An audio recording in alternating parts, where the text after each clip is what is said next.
मंत्रिपरिषद में 24 एजेंडों पर निर्णय हुआ। 24 सर्वप्रथम जो निर्णय हुआ है, ये सीतामढ़ी जिले में मां सीता की जन्मस्थली पुनौरा धाम का श्री राम जन्मभूमि तीर्थ क्षेत्र अयोध्या के अनुरूप विकास किए जाने हेतु तैयार वृहद योजना की स्वीकृति आज मंत्रिपरिषद ने दी है।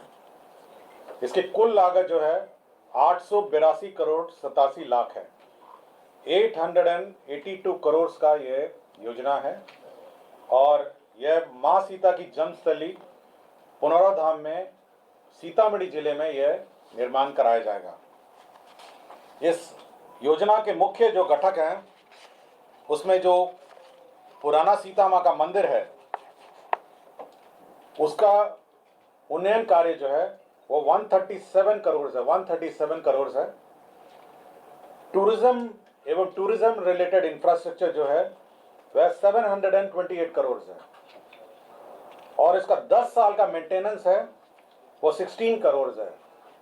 कुल मिला के 882 करोड़ की ये परियोजना है और इसका कार्यान्वयन टूरिज्म डेवलपमेंट कॉर्पोरेशन द्वारा कार्यान्वयन किया जाएगा।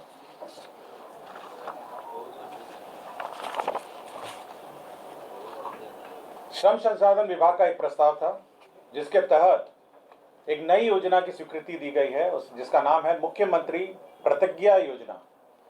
इस योजना के तहत जो हमारे विभिन्न स्टूडेंट्स हैं, विभिन्न जो पास आउट हैं, जो 12th पास हैं या ITI के पास आउट हैं, स्नातक है, इन सभी को इंटर्नशिप की राशि मिलेगी। जो पास आउट होने के बाद जो विभिन्न कंपनियों में काम करेंगे, ट्रेनिंग लेंगे, प्रशिक्षण लेंगे, इनको इंटर्नशिप की राशि दी जाएगी या 3 महीने से लेकर 12 महीने तक यह राशि दी जाएगी। 3 मंथ से लेकर 12 मंथ तक इंटर्नशिप की राशि दी जाएगी।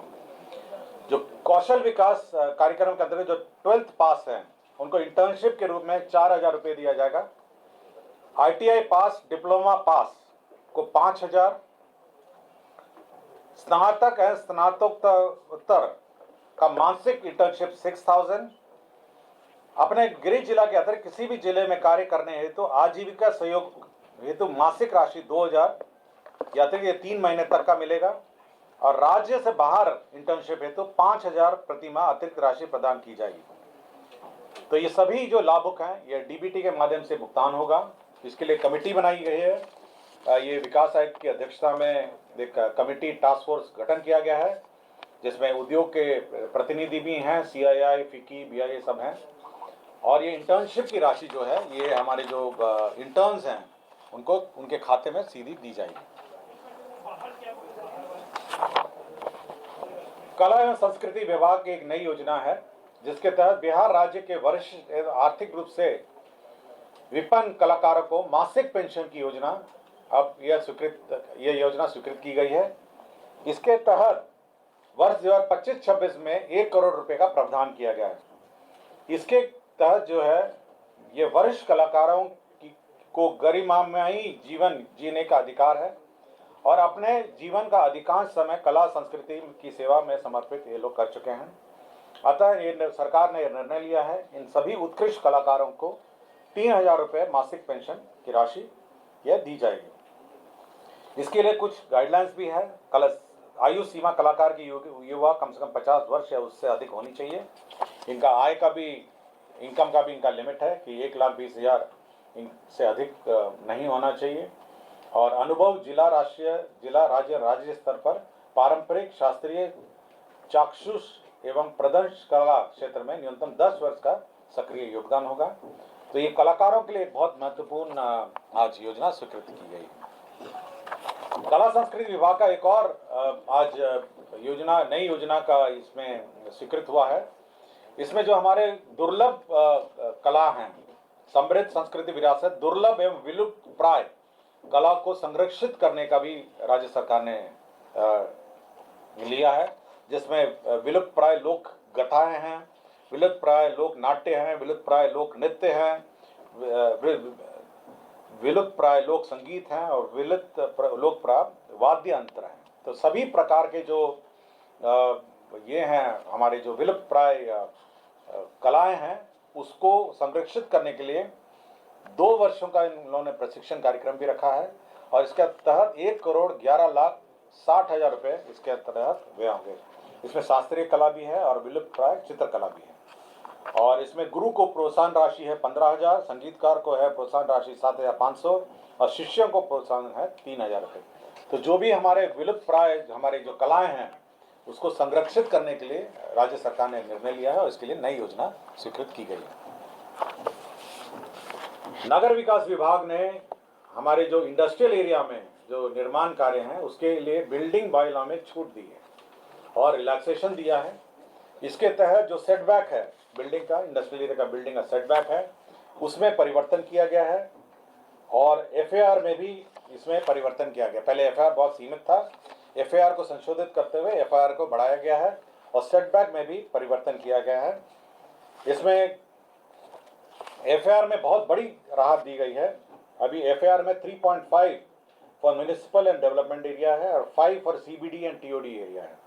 तो एफआईआर में बहुत रियायत दी गई है और सेटबैक में भी ये मिनिमम सेटबैक फ्रंट है और साइड सेटबैक में भी रियायत दी गई है।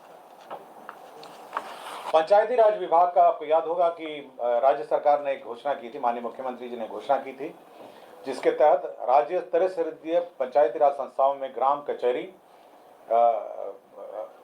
राज्य पंचायती राज संस्थाओं एवं ग्राम कचहरी के निर्वाचित प्रतिनिधियों का इलाज हेतु मुख्यमंत्री चिकित्सा सहायता कोष से अनुदान भी दिया जाएगा। इसकी आज औपचारिक स्वीकृति मंत्रिपरिषद ने दे दी है।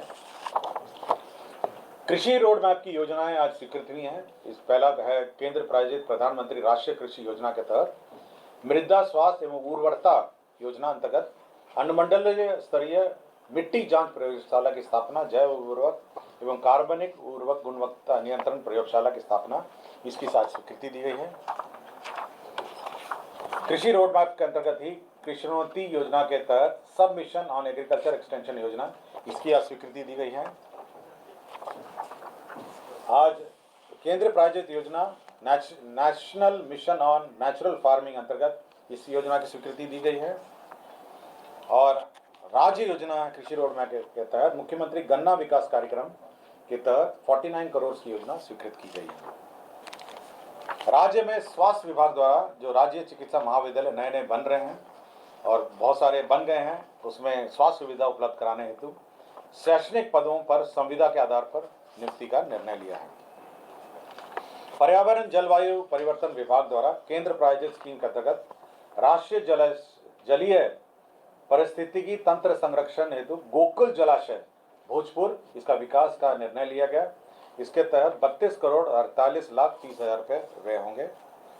ग्रामीण कार्य की एक योजना है सुलभ संपर्क का, जिसके तहत मोतिहारी जिला अंतर्गत गमरिया चौक रक्सौल NH-28A से गमरिया चौक आदापुर तक का पथ, जिसकी कुल लंबाई 12.8 किलोमीटर है, के पथ का आरेखन चेनेस 4 किलोमीटर पर अवस्थित 77.48 मीटर लंबाई एवं चेनेस 10.270 किलोमीटर पर अवस्थित 58.120 मीटर लंबाई का उच्च स्तरीय पुल का निर्माण का निर्णय लिया गया। जल संसाधन विभाग द्वारा सिंचाई प्रमंडल जहानाबाद अंतर्गत जहानाबाद जिले के पुनहदा पंचायत में विभिन्न गांवों में सिंचाई योजना का पुनर्स्थापन एवं संपोषण कार्य ये स्वीकृत किया गया। इसके तहत 42 करोड़ 98 लाख व्यय होंगे। श्रम संसाधन विभाग ने जो खतरनाक उद्योग में महिलाओं को कार्य करने में प्रतिबंध था, एक ये बिहार कारखाना नियमावली 1950 का नियम 95 में 13 अनुसूचियों में अंकित खतरनाक जो कार्य हैं वो महिलाओं के लिए प्रतिबंधित था। इस प्रतिबंध को अब हटा लिया गया है। इसमें केवल गर्भवती एवं दुग्धपान कराने वाली माताओं का नियोजन प्रतिबंधित रहेगा। अन्य सभी महिलाओं को इस उद्योग में कार्य करने का अब अवसर होगा। इससे महिलाओं को रोजगार के और अवसर बढ़ेंगे। राज्य के विभिन्न सेवा संवर्ग में प्रतिनिधि के लिए वेतन स्तर के आधार पर निर्धारित न्यूनतम कालावधि इसमें शांत किया गया है। सामान्य प्रशासन विभाग का एक प्रस्ताव था, जिसके अंतर्गत माननीय उच्चतम न्यायालय के अंतर्गत जो सेवानिवृत्त मुख्य न्यायाधीश हैं, न्यायाधीशों के घरेलू सहायता मान्य सुविधाएं नियमावली 2025 की स्वीकृति यह दी गई है।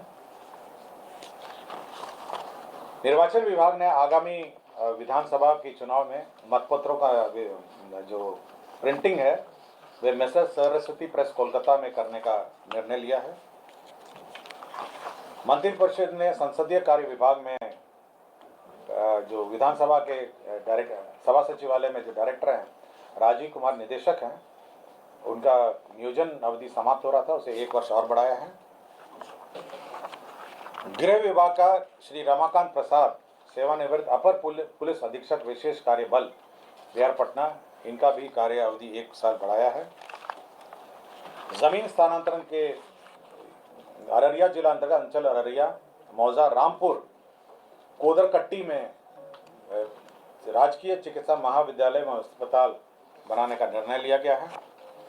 बेगूसराय जिला अंतर्गत अंचल बरौनी, मौजा, सिमरिया में जो सिमरिया घाट धाम को भूमि पर्यटन विभाग को स्थानांतरण करने का निर्णय लिया है। तो कुल आज 24 एजेंडों पर